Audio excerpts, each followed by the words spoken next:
నమస్కారం, NS news కి స్వాగతం. నా పేరు ఉషా. ముందుగా ముఖ్యాంశాలు. ప్రకాశం జిల్లా రాచర్ల మండలం యడవలి గ్రామంలో సుపరిపాలనలో తొలి అడుగు కార్యక్రమం జరిగింది. ఈ కార్యక్రమానికి ఎమ్మెల్యే మొత్తుమూల అశోక్ రెడ్డికి స్థానిక గ్రామ ప్రజలు ఘన స్వాగతం పలికారు. పూలమాల, శాల్వాతో సన్మానించి సత్కరించారు. ఎమ్మెల్యే అశోక్ రెడ్డి కార్యక్రమంలో భాగంగా ఇంటింటికి వెళ్లి ప్రజలతో కలిశారు.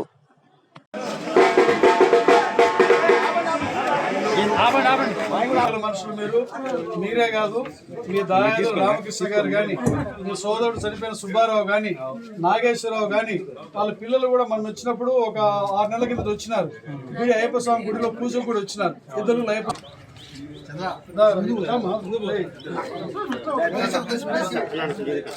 మన యోగానంద కొంచెం విశాలంగా రండి, అందరూ విశాలంగా రండి. మా ఊరు మా సీన్ వచ్చేటప్పుడు అంకిరెడ్డి మల్ల మీద ప్రేమతో ఎడవల్లి ఫోటో వేస్తాడు. ముందు పెట్టుకుంటా ఉన్నారు.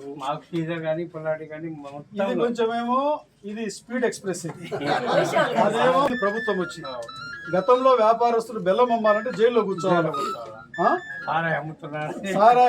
ఇప్పుడు ఆ బాధే లేదు, ఆ బాధ ఇప్పుడు లేదు కదా. వ్యాపారస్తులకు మేలు చేసే ప్రభుత్వం.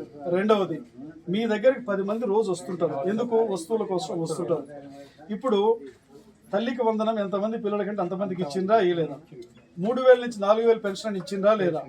దాని తర్వాత వచ్చేటప్పటికి గ్యాస్ వచ్చేటప్పటికి ఇచ్చిండ్రా లేదా? రేపు ఆగస్టు 15 నుంచి ఫ్రీ బస్ మహిళలకి, అక్క వాళ్ళకి. దీని తర్వాత రైతులకి ఈ నెలలో డబ్బులు వేస్తున్నారు. 20,000 సంవత్సరం మొత్తం మీద 3 సార్లు కేంద్రం 2,000 ఇస్తే 2 సార్లు 5,000, ఒకసారి 4,000 కలిపి 20,000 ఇస్తుంది రాష్ట్ర ప్రభుత్వం. ఇన్ని రకాలుగా చెప్పిన హామీ నెరవేరుస్తుంది. మరి గతంలో ఉన్న వైఎస్ఆర్ ప్రభుత్వం ఏం చేసిందని అంటే, మనకు ఆ రోజు అమ్మఒడి అందరికి ఇస్తామని ఇచ్చిండ్రా, మద్యపాన నిషేధం చేస్తామని చేసిండ్రా, సిపిఎస్ రద్దు చేస్తామని చేసిండ్రా, ఏమి చేయకపోగా ఇబ్బందుల పాలు బెల్లం అమ్మితే జైల్లో పెట్టి ఇవన్నీ మనం గుర్తుపెట్టి జనానికి